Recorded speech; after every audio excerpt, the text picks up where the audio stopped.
hablar esta noche de esa vida que el Señor nos ha dado a nosotros. Nos dio la vida, como decía Rubén en un mensaje, 3 veces nos ha dado vida. La vida cuando nacemos, la vida cuando nacemos de nuevo, ¿verdad? Cuando nos hacemos sus hijos o Él nos hace sus hijos. Y luego la vida abundante, que es la vida tan abundante aquí como en la eternidad. Usted y yo no somos simples mortales. Nosotros somos hijos de Dios. Y eso es motivo suficiente para estar gozosos. Y vamos a hablar de esa vida abundante que es la que nos ofrece el gozo del Señor. Que a veces muchas personas no entienden esto. Pero es la realidad. Vamos a ver cómo dice la palabra en Juan 10:10. No es una cosa que nos hemos inventado, es algo que el mismo Jesús dijo. Dice que el ladrón no viene sino para hurtar y matar y destruir. Yo he venido para que tengan vida y para que la tengan en abundancia. Esa palabra la dijo Jesús. Entonces, nosotros sabemos que son palabras fieles y verdaderas. En ocasiones nos hemos preguntado muchas veces, cualquiera de nosotros se ha preguntado, ¿cuál es el propósito nuestro en esta vida? Y muchas veces no entendíamos bien cuál sería ese propósito. Todavía hay gente que, aún estando aquí, no sabe cuál es su propósito. Pero el Señor es muy claro y desde los principios de los tiempos, el Dios nuestro nos ha creado a nosotros, ha creado al hombre con un solo propósito. ¿Saben? Me gustaría que esto fuera escuela dominical para preguntar cuántos saben cuál es ese propósito. Ese propósito, hermano, es glorificarle a Él. Todo, absolutamente todo lo que tú puedas hacer es poco para glorificar el nombre de Dios.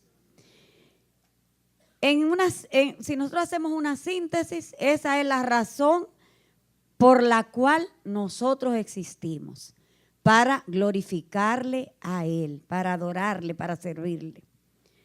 Pero si nosotros vemos esto desde el punto de vista nuestro, de nuestros propios intereses, hacemos un feliz descubrimiento.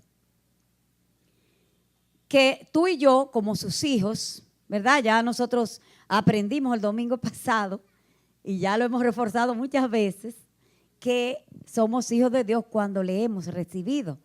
Hoy no hay visita, todos los que estamos aquí somos de la casa, todos los que estamos aquí hemos recibido a Jesucristo como nuestro Señor y Salvador y por tanto somos sus hijos, nos ha adoptado como sus hijos. Entonces, si usted es hijo de Dios, usted debe aprender a disfrutar de Dios y a deleitarnos en Él. ¿Sabe una cosa, hermano? La palabra disfrute es lo mismo que decir deleite.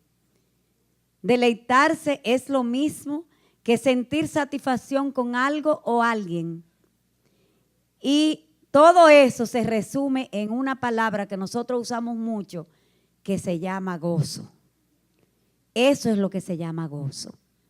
El gozo no es solamente cuando tocan un corito de eso que me gusta mucho a mí, ustedes lo saben, ¿verdad? Brincar desde alto y todo eso. No, el gozo es el disfrute de la vida en Cristo Jesús.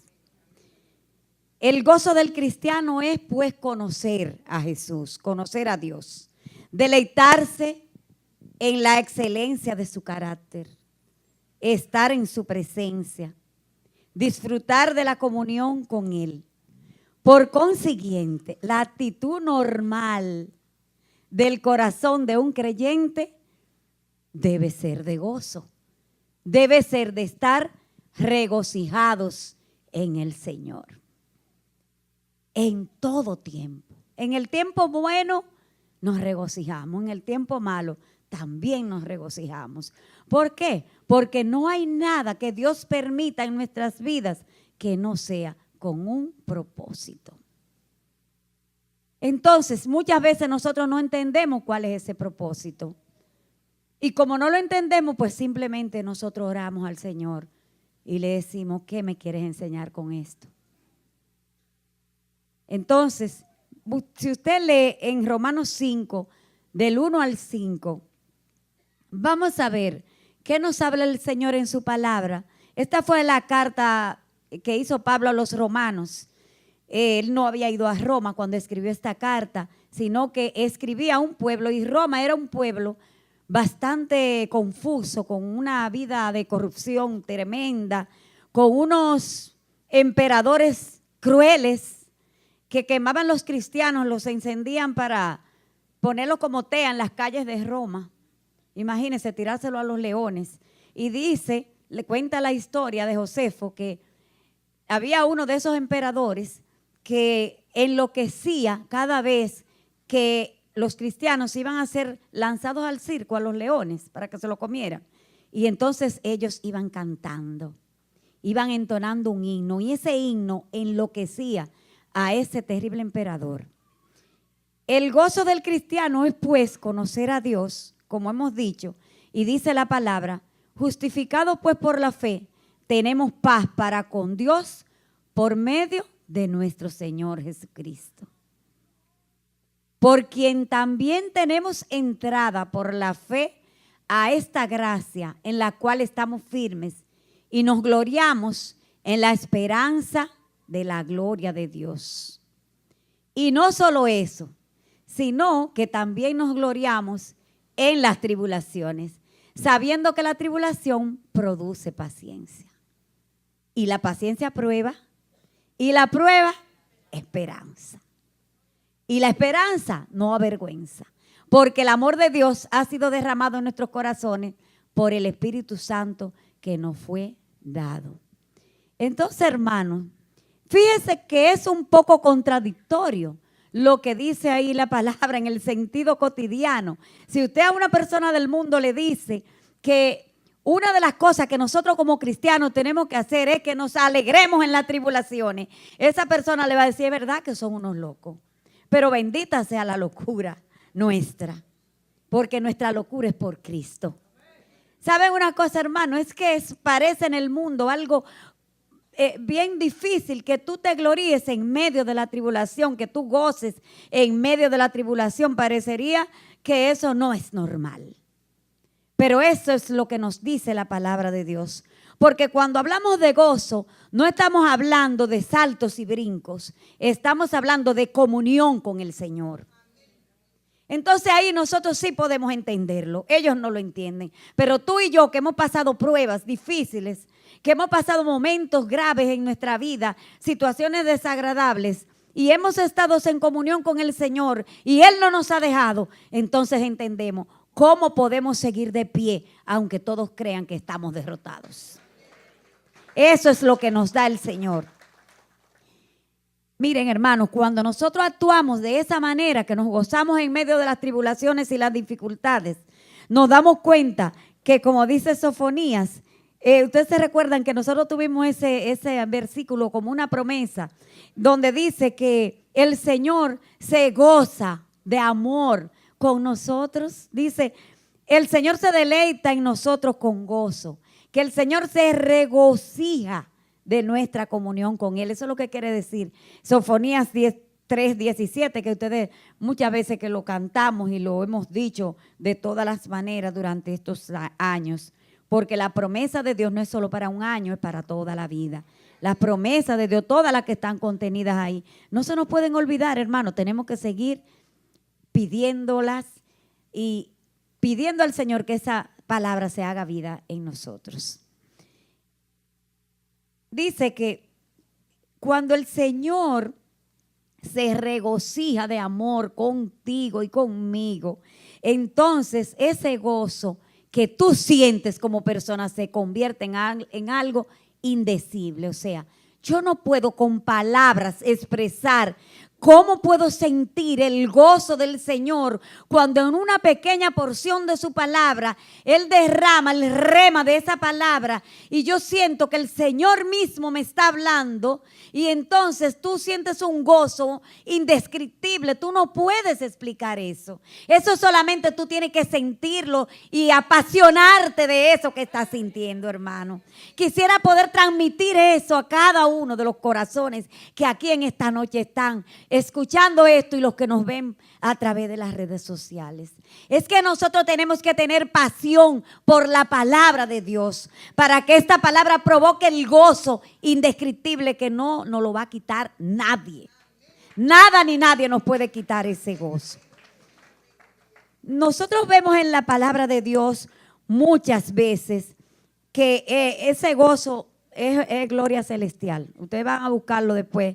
En Primera de Pedro habla de eso en el capítulo 1, en los versos del 8 en adelante, pero no me daría tiempo de ver todos los versos donde la palabra de Dios habla de lo que es el gozo.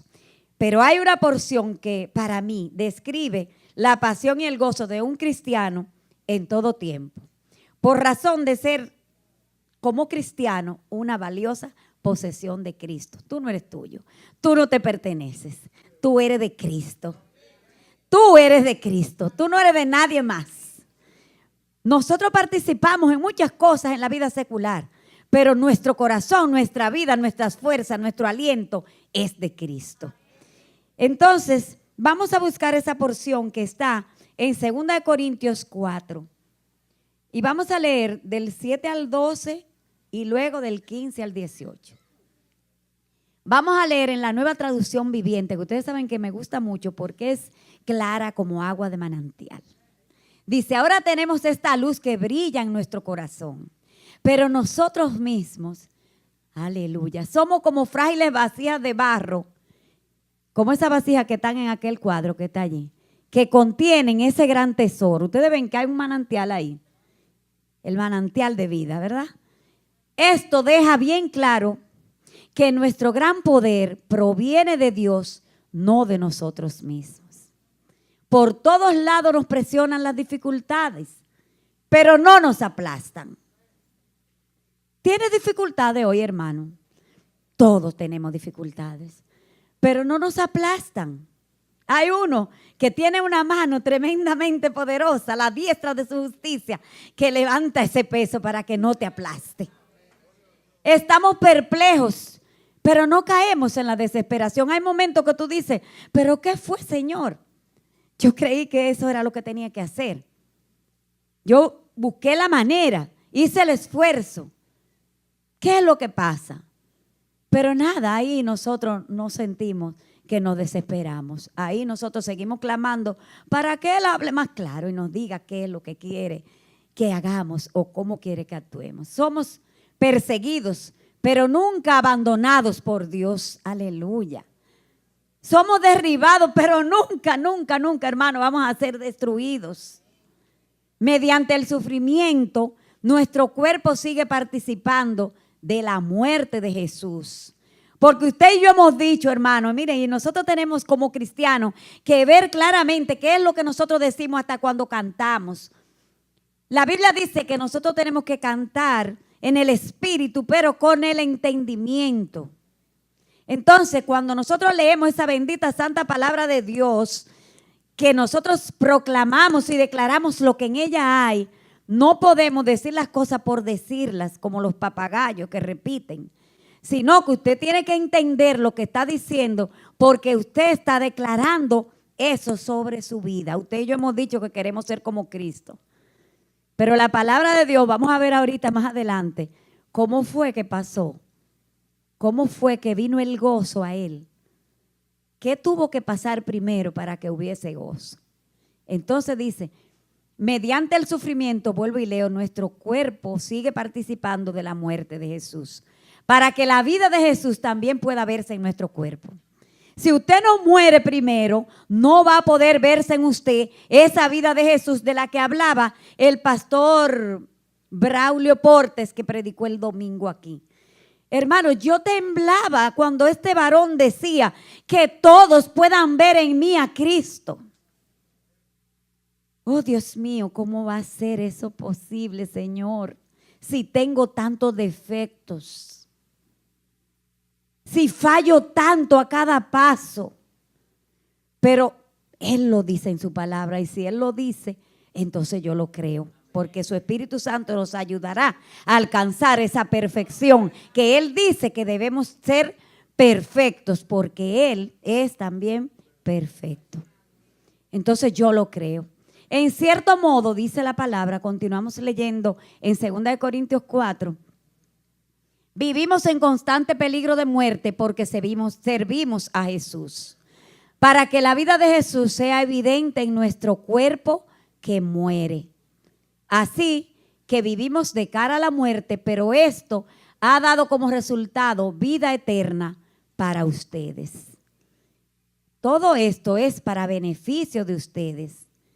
Y a medida que la gracia de Dios alcance a más personas, oiga bien, hermano, vamos a leer esta palabra con entendimiento, porque aquí entra la acción de nosotros, el que otras personas, más y más personas, sean alcanzadas por esa gracia y por ese gozo que da el Señor, es misión mía y tuya. No es misión de las piedras, no es misión de los que están afuera que no conocen del Señor. Es a nosotros a quien se nos ha encomendado. Dice, habrá abundante acción de gracia y Dios recibirá más y más gloria, porque la gloria siempre va a ser de Él. Tú te puedes ganar 1000 personas para Jesucristo, pero la gloria va a seguir siendo de Él. Y de todos modos, ninguno de nosotros quiere gloria que no sea para dársela a Él. Es por esto que nunca nos damos por vencidos. Y yo me identifiqué mucho con este verso. Que aunque este cuerpo, que tiene 65 años ya, se esté muriendo poco a poco, porque aunque yo no quiera, las células mías ya no son las mismas de cuando tenía 15, ni de cuando tenía 20 años atrás, 40 años, ¿verdad? Que pegaba los brincos de este alto. Trato de pegarlo y no puedo. Entonces, aunque este cuerpo está muriéndose, nuestro espíritu, aleluya, va renovándose cada día, hermanos. ¿Sabe lo que quiere decir eso? Que te puedes ir poniendo viejo, que puedes ir perdiendo las habilidades, la fuerza, pero si tu espíritu está lleno del Espíritu Santo de Dios, si tú vives buscando en esa palabra, si tú vives alimentándote, entonces ese espíritu va creciendo y rejuveneciéndose. Pues nuestras dificultades actuales son pequeñas y no durarán mucho tiempo. Sin embargo, nos producen una gloria que durará para siempre, que es de mucho más peso que las dificultades. ¿Sabe? Por eso nosotros podemos pasar las dificultades, porque la esperanza de nosotros, hermanos, no está aquí en esta tierra. La esperanza nuestra no está en un cargo político. La esperanza de nosotros no está en si me voy a ganar tal o cual cantidad de dinero. Nuestra esperanza está en Cristo Jesús. Nuestra esperanza está en que un día ese Señor nuestro venga, nos levante, estemos vivos o muertos, nos levantará y nos llevará con Él. Y ahí tendremos un cuerpo transformado que no va a tener que hacerse ningún estudio porque no le va a doler nada. Hermano, es una esperanza gloriosa la que nosotros tenemos. Pero eso no es nada, porque eso solo se refiere a mi cuerpo físico. La esperanza más grande que nosotros tenemos es que nosotros vamos a estar ahí, arrobados con esa presencia maravillosa del Dios del cielo. Ahí en aquel trono, miren, no podemos ni siquiera imaginar cómo será ese trono con la base en zafiro y con el arco iris alrededor y aquel rostro deslumbrante que no podremos siquiera mirarlo cara a cara porque su resplandor no nos va a permitir verlo. Estaremos tirados ahí delante de Él diciéndole: Santo, Santo, Santo Señor Dios de los ejércitos. ¿Por qué tiempo? Por toda la eternidad. Quiere decir que estas dificultades van a durar lo máximo 80, 90 años, los que tengan suerte de llegar ahí. Pero aquello, hermano, aquella gloriosa esperanza que nosotros tenemos es para siempre. Entonces alégrate, hermano, alégrate en tu salvación. Saben, hermanos, estos versos terminan diciendo: así que no miramos las dificultades que ahora vemos, en cambio, fijémonos nuestra vista en las cosas que no pueden verse, pues las cosas que ahora podemos ver pronto se habrán ido, pero las cosas que no podemos ver permanecerán para siempre. En otra versión dice que nos fijemos en las cosas de arriba, no en estas de aquí de la tierra que pasan y que realmente no tienen tanto valor. Estos versos derriban todo el argumento de Satanás y del mundo cuando nos señalan como tontos o no nos entienden. Porque estas personas que nos están en el mundo no entienden que nosotros podamos disfrutar de la vida abundante que nos da Jesucristo, aún frente a las situaciones desagradables que todos nosotros tenemos. Ellos no pueden entender eso que leímos de 2 Corintios 4:15, que dice que nos gozamos en las tribulaciones. No pueden entender el gran secreto espiritual que está escrito en la palabra de Dios. Dice en el libro de Nehemías, capítulo 8, verso 10, especialmente en la segunda parte de ese verso, que el gozo del Señor es nuestra fuerza. Porque, hermanos, de verdad es que hay momentos que no tenemos fuerza en ninguna parte del cuerpo ni del alma. No tenemos fuerza porque a veces, como decíamos ahorita, los problemas nos quieren aplastar, nos quieren como llevar hasta el fondo, pero Dios no va a permitir que tú seas aplastado por ningún problema. No lo va a permitir porque te ama y me ama a mí de una manera que no podemos nosotros ni siquiera entender. Le dice Nehemías a su pueblo: id, comed grosuras y bebed vino dulce y envía porciones a los que no tienen nada preparado, porque día santo es a nuestro Dios. No os entristezcáis o no se pongan tristes, porque el gozo de Jehová es vuestra fuerza. No te pongas triste por nada que esté pasando, porque Dios por alguna razón lo ha permitido. Y sabe, la fuerza tuya no está en tus tuétanos, no está en tus huesos. La fuerza tuya está en el Señor. El Señor Jesucristo, hermano, es el mejor ejemplo de cómo nosotros podemos pasar las cosas solamente pensando en el gozo que nos va a proporcionar el Señor o que nos proporciona el Señor. En Isaías 53, me gusta leerlo en la Nueva Traducción Viviente. Esa traducción viviente es algo que nosotros hemos leído muchas veces y que muchas veces hasta lo repetimos así, pero escucha, hermano, vamos a ver esto. Mi siervo creció en la presencia del Señor como un tierno brote verde, como raíz en tierra seca. No había nada hermoso ni majestuoso en su aspecto. ¿Y saben de quién está hablando ahí? De Jesús. Nada que nos atrajera hacia Él. Fue despreciado y rechazado, hombre de dolores, conocedor del dolor más profundo. Ese dolor que tú y yo todavía no hemos vivido, Él lo conoció. Nosotros le dimos la espalda y desviamos la mirada. Fue despreciado y no nos importó. Sin embargo, fueron nuestras debilidades las que Él cargó. Santo Jesús. Fueron nuestros dolores los que lo agobiaron y pensamos que sus dificultades eran un castigo de Dios, un castigo por sus propios pecados. Pero Él fue traspasado por nuestras rebeliones y aplastado por nuestros pecados, fue golpeado para que nosotros estuviéramos en paz, fue azotado para que pudiéramos ser sanados. Todos nosotros nos hemos extraviado, como ovejas hemos dejado los caminos de Dios para seguir los nuestros. Sin embargo, el Señor puso sobre Él los pecados de cada uno de nosotros. Fue oprimido y tratado con crueldad, sin embargo no dijo ni una sola palabra. Eso es difícil.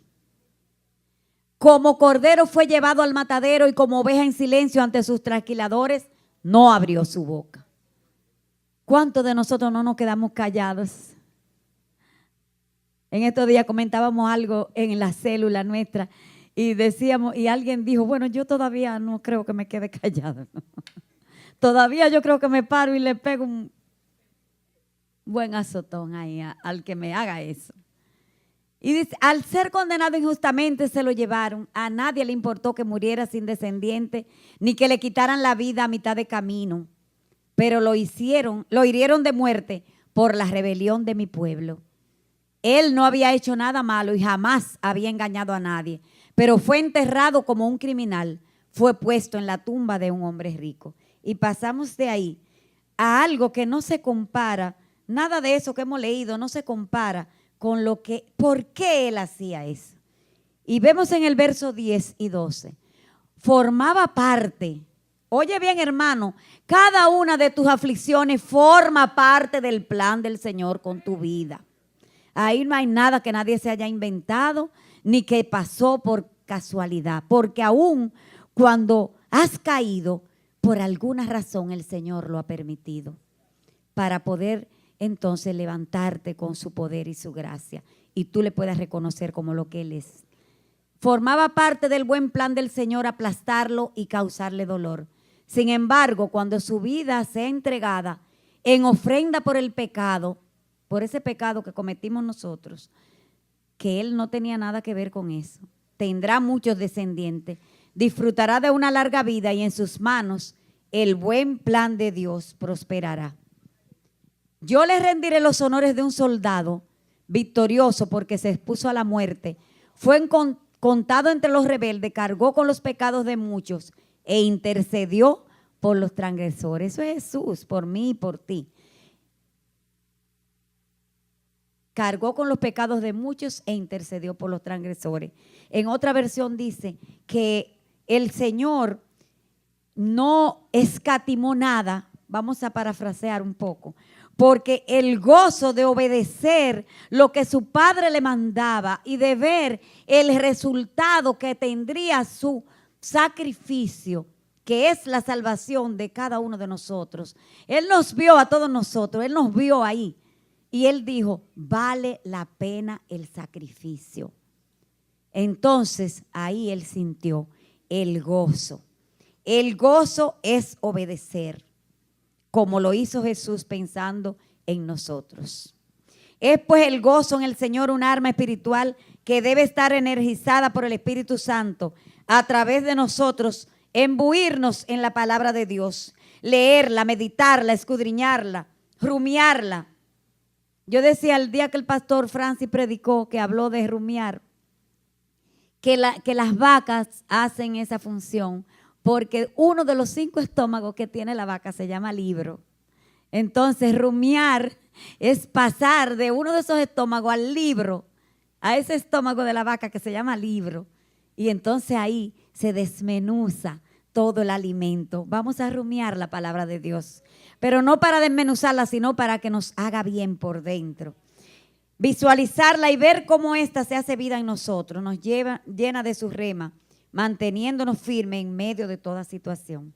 El gozo es vivir una vida en equilibrio, contento con lo que tenemos. Hebreos 13, 4 y 5 nos enseña que nosotros debemos vivir con contentamiento, hermano.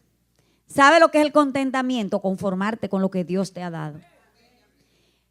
Pero no es que tú te quedes sin hacer nada. No, bueno, ya llegó esto, no. Sino que tú no tengas una ambición tan grande que tu vida solamente sea desear lo que vendrá, lo que voy a tener, lo que voy a alcanzar, lo que voy a conseguir. Y entonces deje pasar el presente, la vida abundante que Dios te está dando hoy. Esta vida abundante que se saborea cuando tú lees la palabra de Dios, cuando tú la vives y cuando tú sabes que eres importante para Él.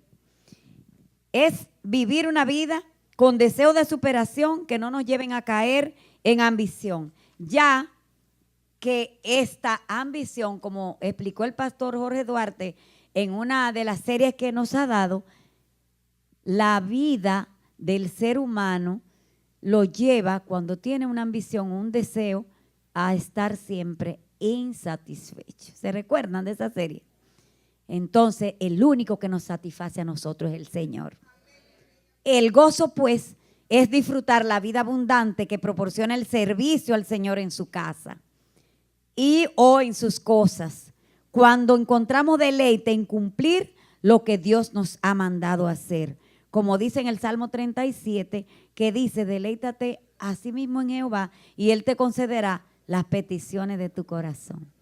Hermano, ello no hay una cosa que dé más gozo que servir al Señor en su casa. No hay nada, por simple que sea esa función. Y si usted no lo ha experimentado, entonces, hermano, usted se está perdiendo del gozo mayor que puede existir. Póngase ahí en uno de los ministerios a trabajar para que usted sepa el gozo que se siente cuando usted hace algo para agradar al Rey de Reyes y Señor de Señores. el gozo que nos permite tener una vida abundante es el de cultivar la acción de esperar de forma apropiada en el Señor. Porque muchas veces las personas estamos esperando, los hermanos, estamos quizás esperando algo. La muchacha está esperando el novio, el muy joven está esperando el empleo, otro está esperando casarse. Y entonces el enemigo pone a veces prisa en nuestra vida. Y si ustedes leen la palabra de Dios desde Génesis hasta Apocalipsis, a nadie, a ninguna persona que se dio prisa en hacer las cosas le fue bien. Si usted quiere ver, váyase ahí a Génesis y lea la historia de Sara, cuando se desesperó y le dijo a Abraham, mira, llégate ahí a esa esclava, porque yo siento que Dios se está tratando mucho. Ella tenía prisa, pero dice la palabra de Dios que el que cree no se apresura. El que creyere no puede apresurarse, porque las cosas hay que hacerlas en el tiempo de Dios. Entonces, cuando usted no hace las cosas en el tiempo de Dios, no tiene gozo.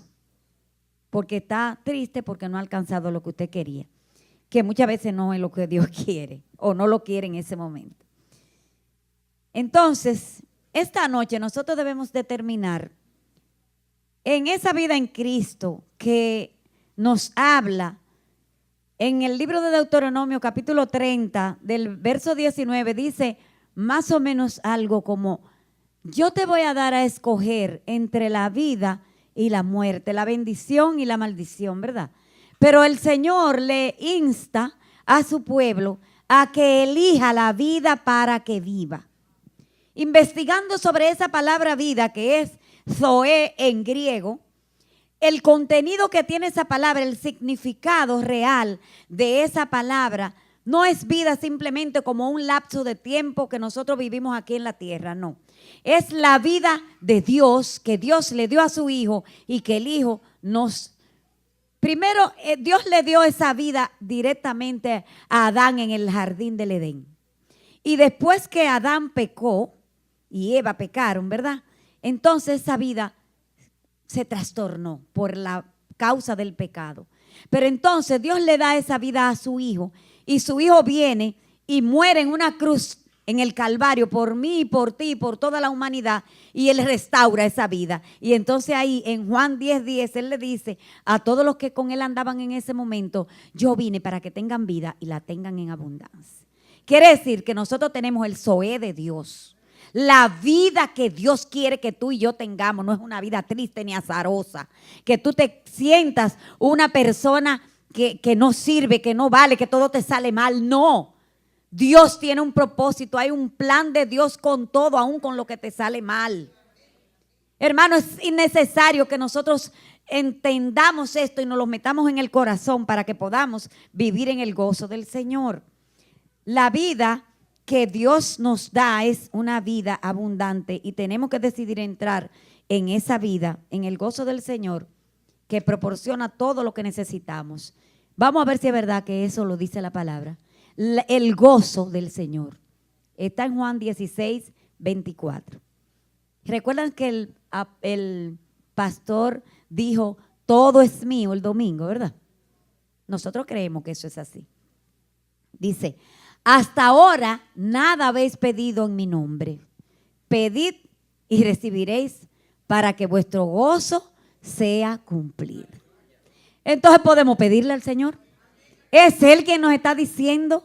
Y no solamente nos dice que pidamos, sino en su nombre, nombre sobre todo nombre. Nombre ante el cual se dobla toda rodilla de los que están en los cielos, en la tierra y debajo de la tierra. Y nombre ante el cual tú y yo estamos doblando rodillas aquí en esta tierra. Antes que, como a muchos que andan por ahí, se lo hagan doblar obligatoriamente. Porque dice la palabra que todo el mundo tendrá que confesar que Jesucristo es el Señor. Pero ya tú y yo tenemos la vida y el gozo abundante de que hemos confesado a Jesús como nuestro Señor. Entonces esta noche tenemos que hacer dos cosas.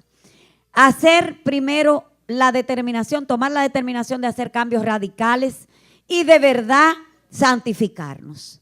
Asegurándonos nosotros que nuestro nombre esté inscrito en el libro de la vida, como le dijo Jesús en Lucas 10, del 17 al 20, a los discípulos que andaban con Él, y Él los mandó a que fueran a predicar como nos ha mandado a nosotros. Desde que empezó este año el Señor nos está mandando a predicar.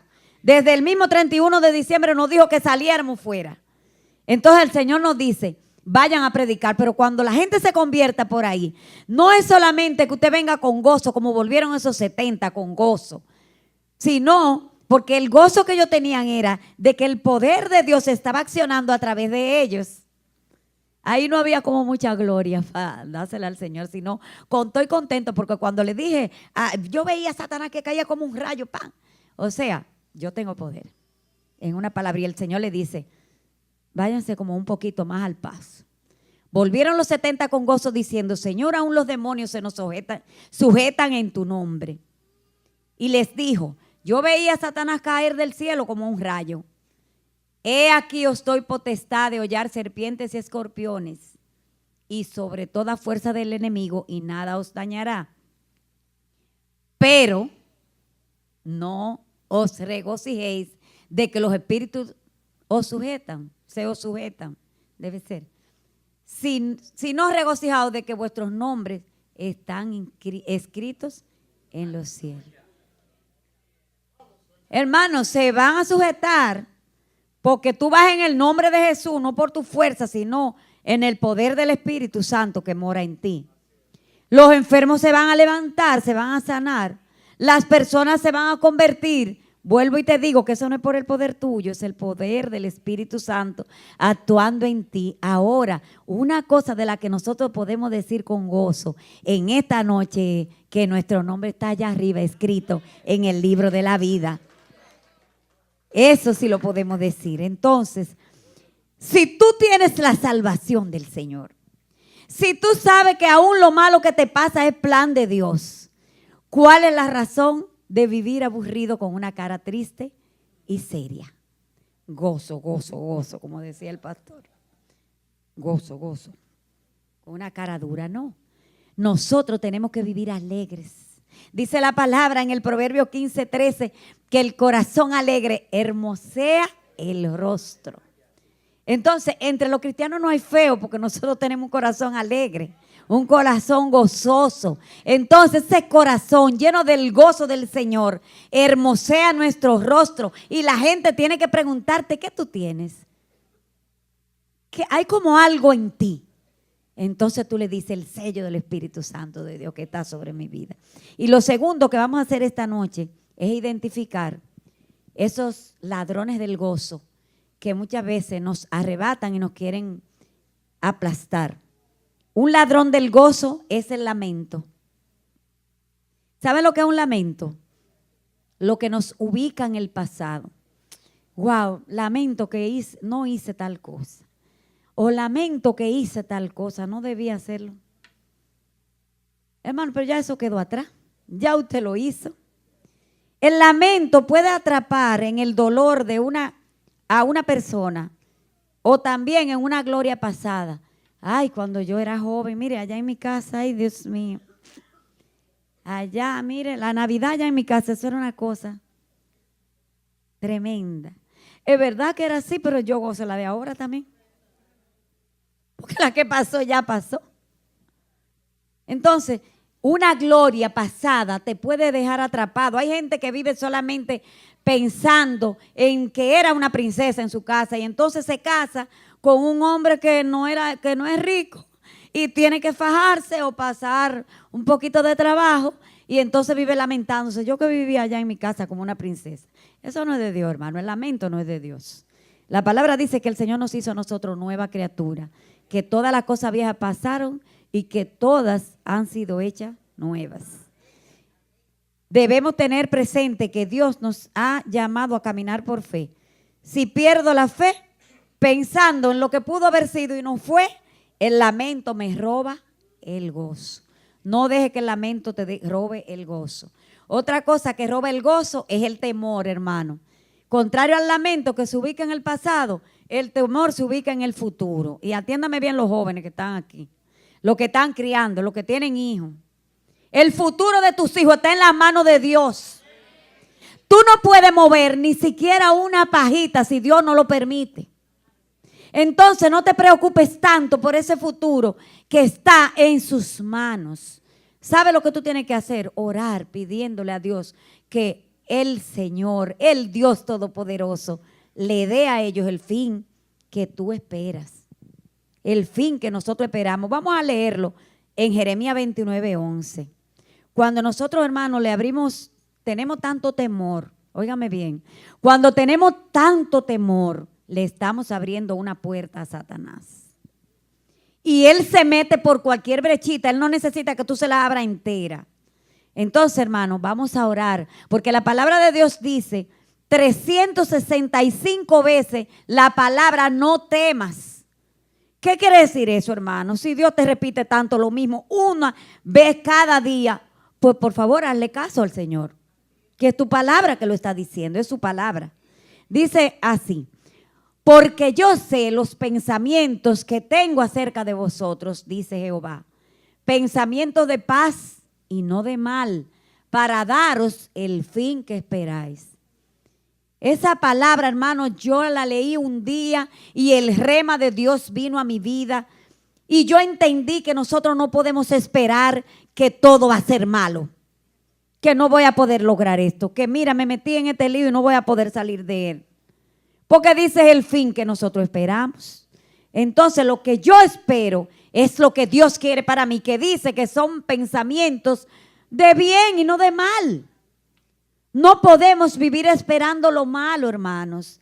Tenemos que esperar que el Dios nuestro es el Dios de toda misericordia, el Dios de toda consolación. Dice que la misericordia de Él es más alta que los cielos y más profunda que el mar, y que su fidelidad es nueva cada mañana. Él dice en el libro de Isaías que Él hará nuevo, de nuevo abriré sendas en medio de la soledad. Abriré ríos en el desierto, dice Él. Y dice así, otra vez, quiere decir que lo ha hecho antes, ¿y por qué no lo va a hacer ahora? Entonces nosotros tenemos que tener el gozo del Señor y la seguridad en las promesas. ¿Cuál es la promesa que nosotros tenemos este año? Jeremías 30, 18 al 20. Oigan, hermano, esa promesa es tremenda en este año de la gratitud. Esa promesa, yo no la puedo leer de aquí. Si pueden ponérmela, por favor. Porque de aquí no se me confunde con la claridad del fondo. Así ha dicho Jehová: he aquí yo hago volver los cautivos de las tiendas de Jacob, y de sus tiendas tendré misericordia. La tienda es la casa mía y la tuya, hermano. La tienda es el hogar de cada uno de nosotros. Y los cautivos son los que están fuera, que Él lo va a volver a traer. Los que están cautivos por problemas de cualquier tipo, que Él los va a liberar. Entonces, ¿creemos o no creemos la palabra de Dios? Entonces, si creemos esta promesa, tenemos que creer lo que dice ahí, que dice: y la ciudad será edificada sobre su colina, y el templo será asentado según su forma. Aunque no estemos viendo la respuesta que esperamos en este momento. Y saldrá de ellos, de ti y de mí, voz de acción de gracia y voz de nación que está en regocijo, en gozo. Y lo multiplicaré. ¿Tú crees eso, que nos va a multiplicar? Y no serán disminuidos. Y tú y yo tenemos que accionar para que esa multiplicación se dé. Los multiplicaré y no serán menoscabados. O sea, después que estén aquí no se van a volver a ir. Y serán sus hijos como antes. Los hijos de cada uno de nosotros van a ser como antes, los que han desviado el camino que les hemos enseñado. Entonces tenemos que creer toda la palabra, no la podemos creer por parte. Ah, no, porque es que ese no va a volver, porque es que ese está, es que usted no sabe cómo que está ese. Bueno, yo no lo sé, pero Dios sí lo sabe. Dios sí lo sabe y tiene el control de todo. Y dice más. Dice que a todo aquel enemigo que tú tienes, todos esos espíritus inmundos que han querido dañarnos de alguna manera, que quieren dañarnos nuestros bienes, nuestras casas, nuestros vehículos, las relaciones, todos esos espíritus van a ser castigados por el Señor. Creemos esa palabra, hermanos.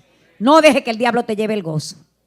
No deje que te lo lleve, porque lo que Dios nos ha prometido no lo va a cumplir, porque Dios no es hombre para mentir, ni hijo de hombre para arrepentirse de lo que promete. Entonces, la incredulidad y la duda roban el gozo.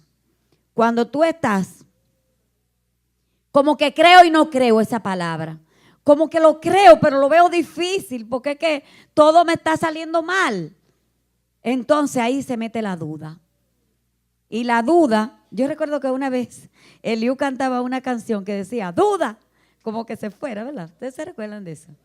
No me recuerdo bien, pero yo sé que le decía, al espíritu de duda, que salga, no queremos espíritu dentro de nosotros. En el nombre de Jesús.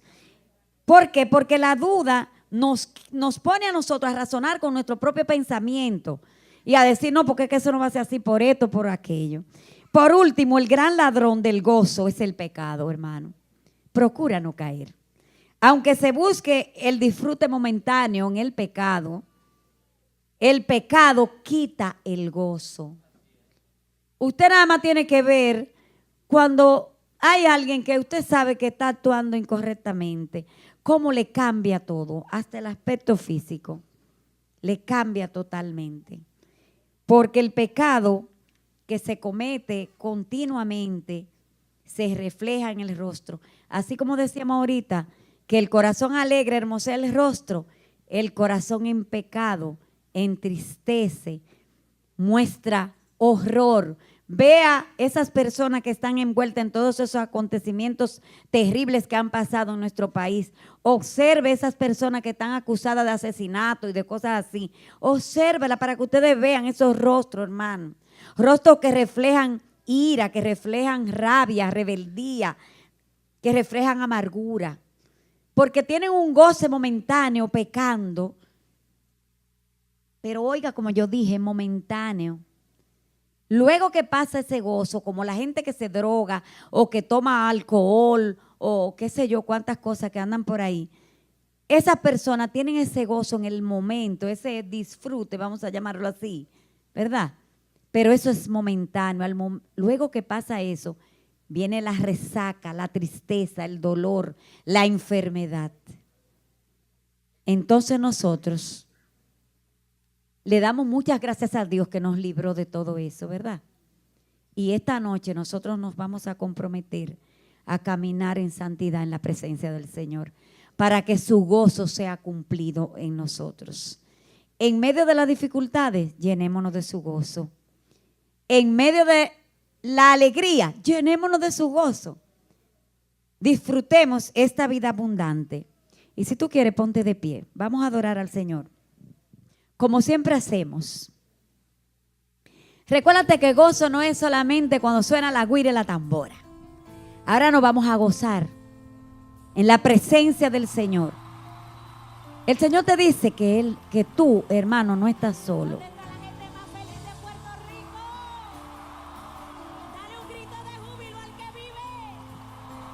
Santo Jesús.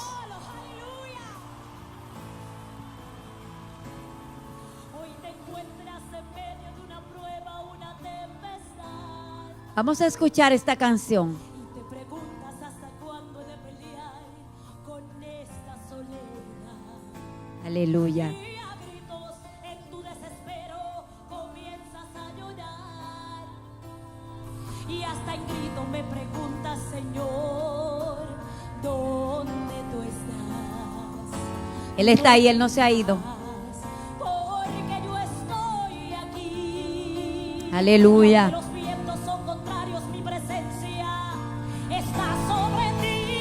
Aleluya. Tú no estás solo. Abre Santo tus Jesús. ojos. Hoy he llegado, soy poderoso. El enemigo quiere robarte el gozo. Yo sigo siendo Dios y él un mentiroso. Tú no estás solo. Yo estoy contigo, no te he dejado. Yo soy tu abrigo. Y aunque el gigante quiera robarte el gozo, no lo olvides. No puede robarte el gozo. Dios es el poderoso. El gozo que Dios te dio, nadie te lo puede Si tú quitar. lo crees, dale un aplauso fuerte al poderoso. Recuérdate que esta prueba es pasajera.